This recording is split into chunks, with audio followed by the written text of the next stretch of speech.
Mr. Arkwright, what are you doing in my private quarters?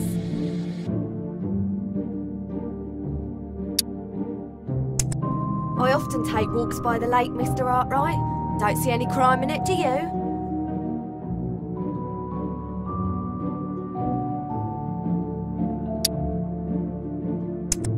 Never seen any such thing as a woman dressed in white round these premises.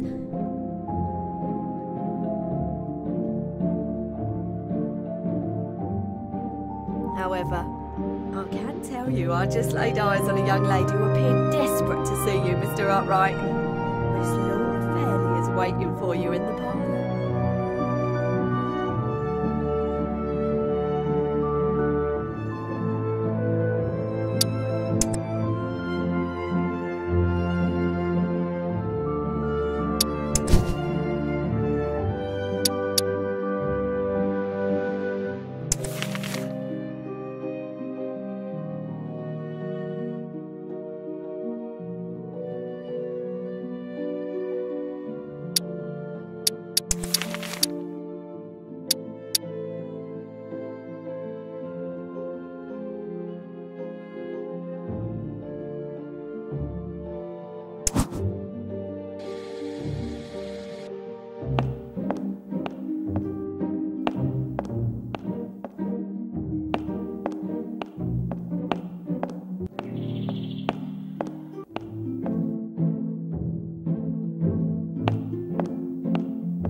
Walter, I don't know how to say this. On my father's deathbed, I promised that I'd marry Sir Percival Glyde. I made a solemn oath that I would become his wife. I was very young, and now I'm not so sure. But Sir Percival is arriving tomorrow.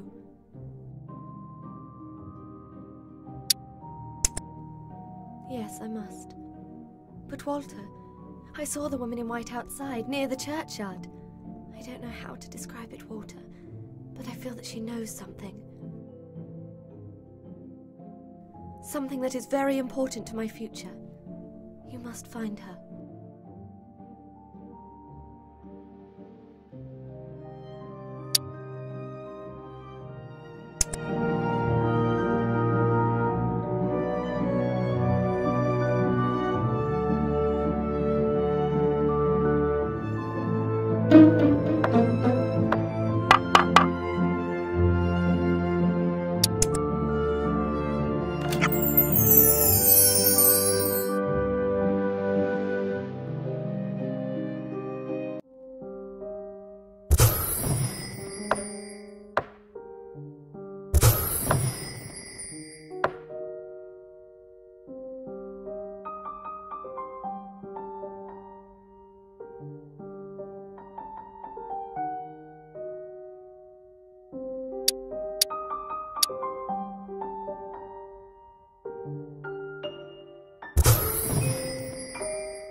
saw the woman in white near my mother's grave.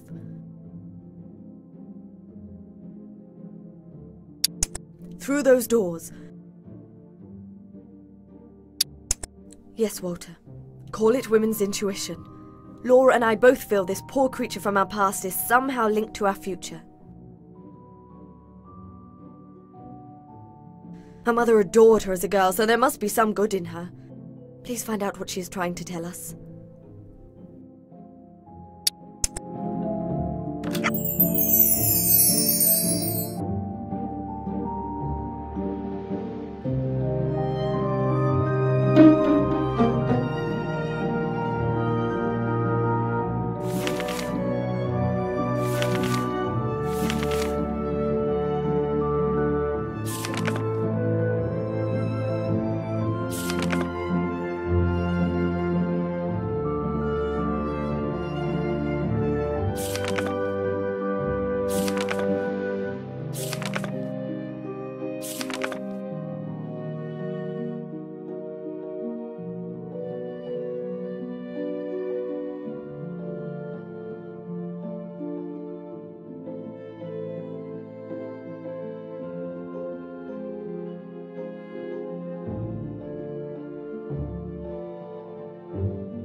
Of Sir Percival Glyde, the man Laura agreed to marry at the dying request of her late father.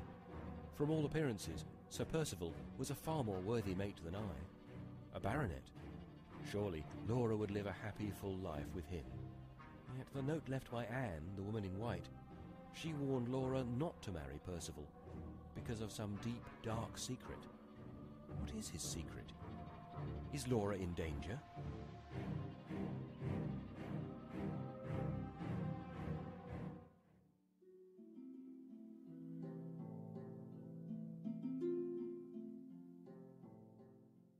Broken-hearted, I left England for several months. During my absence, Laura married Percival, but things soon turned for the worse. While abroad, I received a letter from Marion, who said that Percival Glyde was not what he appeared. He was a desperate man, and Marion feared that Laura was in danger. So I dropped everything and made my way to Glyde's estate, the Blackwater Park. Marion said I would not be welcome there, so I entered secretly through the cellar doors.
so glad you came.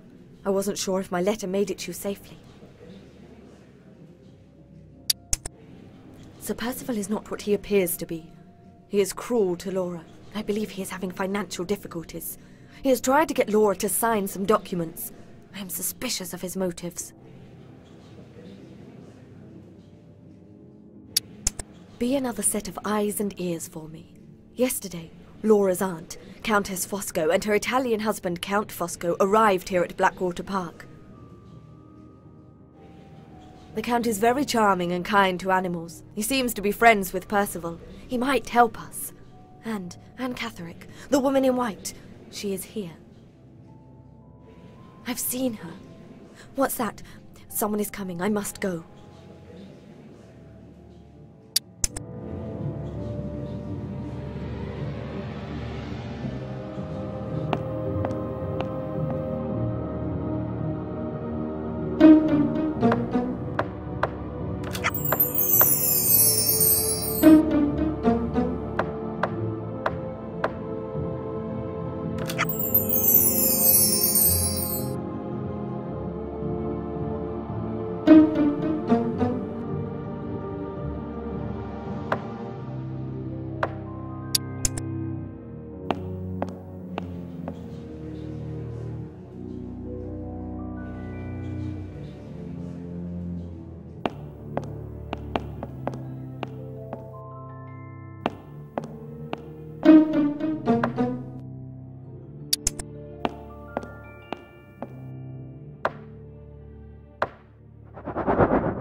I overheard an encounter in the study.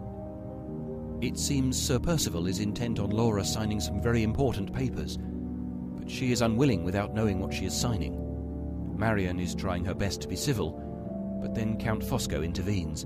He tells Sir Percival that it is not fair to ask Lady Glyde to sign any document without knowing the nature of the contract. Sir Percival gathered up the papers and threw them in the fire. As his footsteps approached, I made my exit.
Mr. Hartright, my soul is relieved to see you.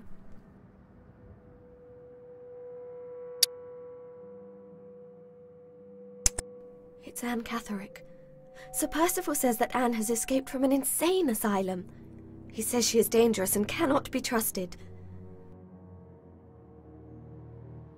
But she is risking her life to tell us something.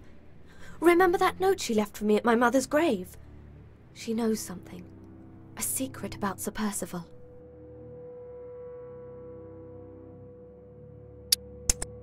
I don't know, but it must be something very damaging to Sir Percival. It is he who paid for Anne to be confined to the asylum. I found a note from Anne earlier today. She wants to meet by the boathouse. I am bringing her some food and a bag of clothing. The poor thing.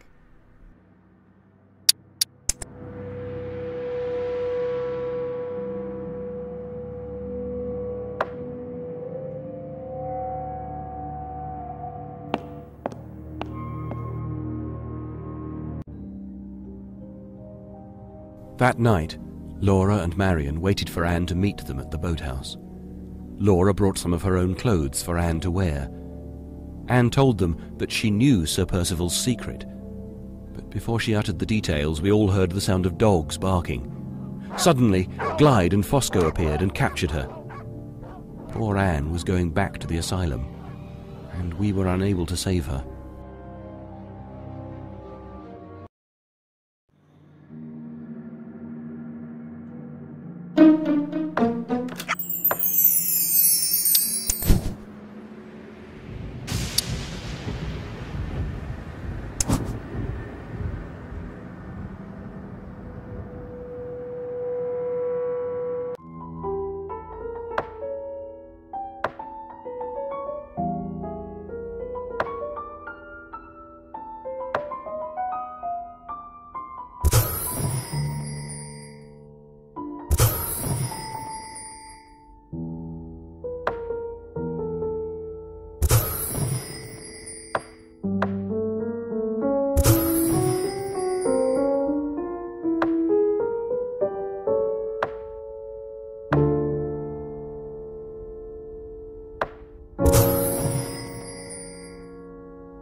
I overheard a terrifying conversation between Sir Percival and Count Fosco.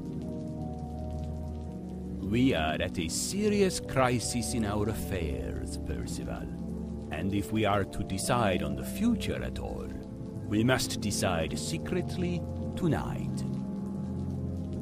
When the bills are due, is there really and truly no earthly way of paying them but by the help of your wife? None. What have you actually got with your wife at the present moment? Nothing but the interest of her £20,000. Barely enough to pay our daily expenses. Is there nothing more that comes to you from your wife? Nothing. Absolutely nothing? Absolutely nothing. Except in case of her death. Ah, in the case of her death. What was that?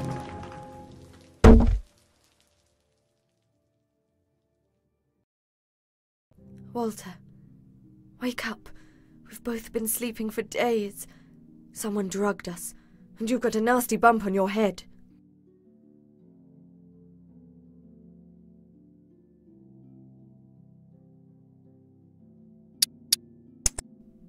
We both know that Glyde and Fosco are up to no good. I've searched around Blackwater. I can't find anyone. I don't know, but we must leave this place. I have the most awful feeling that something has gone wrong.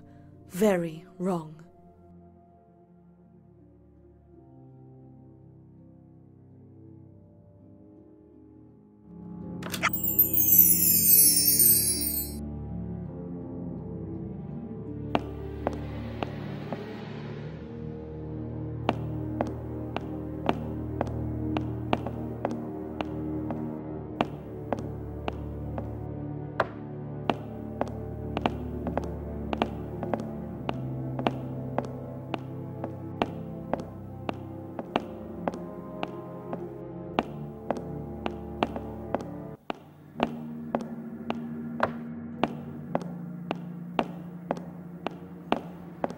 Well, Mr. Arkwright, I see you've discovered the truth.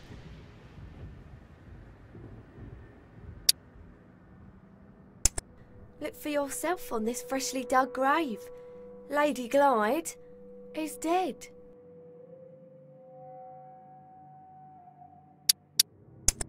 Turns out she had a weak heart, or so they say.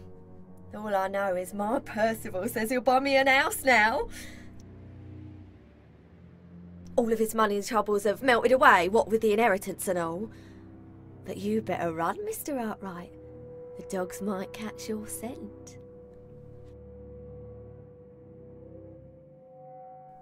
Walter, what do we do now?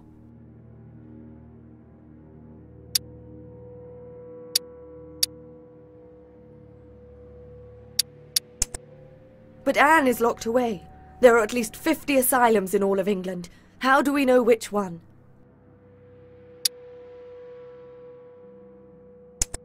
Ah, yes. You think that might be a passageway?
Marian and I fumbled our way through the dark passage, feeling somehow this hidden tunnel might lead us to Anne Catherick.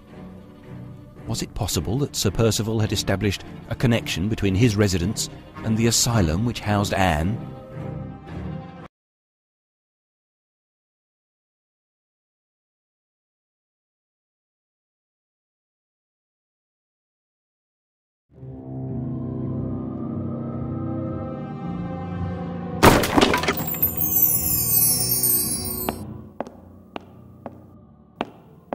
Hey!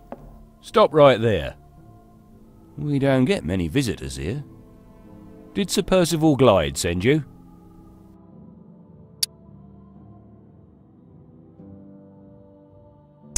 Well, you've come to the right place.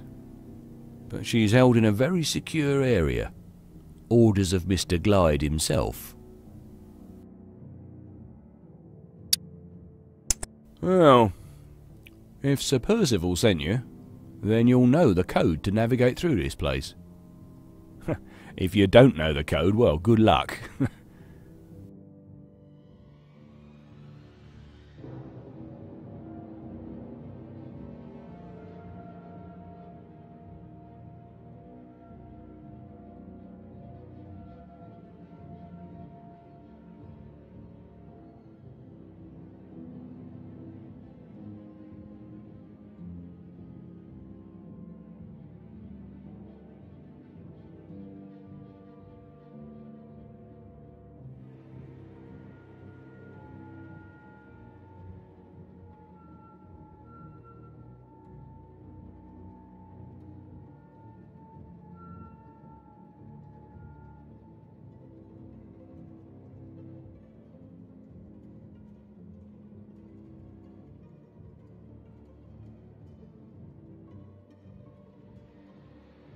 Hey, who are you?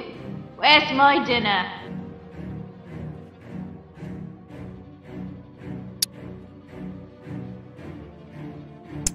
You lost someone, have you?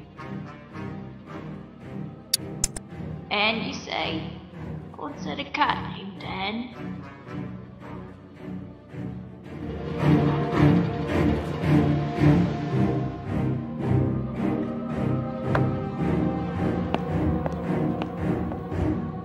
Hello, I've been expecting you.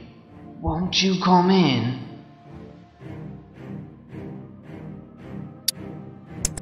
No, yes, but she doesn't like to be called Anne.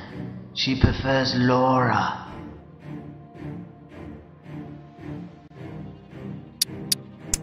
Am I the one who's confused?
To our amazement, we rescued Laura Fairley from the asylum and not Anne Catherick.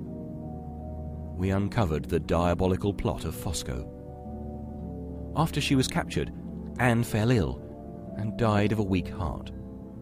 Fosco seized the opportunity to have Anne and Laura switch places. So, Glyde and Fosco buried Anne Catherick in Laura Fairley's clothes and confined Laura to the asylum in Anne's clothing. No one would believe the feeble cries of this crazy woman who said she was Laura Fairley. The deception was complete. For all intents and purposes, Laura Fairley was dead, leaving Glyde, as her husband, the sole beneficiary of her estate. With Laura seemingly dead, Glyde and Fosco were free to split the inheritance money. But Glyde was obsessed with another secret, that he was born out of wedlock and had no legal right to the Glyde fortune. Anne Catherick knew his secret and paid for it with her life. 20 years earlier, Mrs. Catherick, Anne's mother, gave Glyde the keys to the vestry in exchange for expensive gifts. After he inherited Laura's money, Glyde was so worried his secret would be discovered that he visited the church vestry again to view the old record books he had doctored so many years ago. As fate would have it, he knocked over a lantern in that old broken-down church and died trying to escape the fiery blaze. With Marian's blessing, Laura and I were married, both in a penniless state. 6 months later, Laura's uncle died without children of his own, leaving Laura as rightful heir. I'm happy to report that Laura is expecting our firstborn, who will carry on the tradition of the Fairley family. Whatever became of Count Fosco, you ask? With Glyde dead, and Laura Fairley restored to health and proper status, Fosco feared for his life and fled to Paris. But that is a story for another day.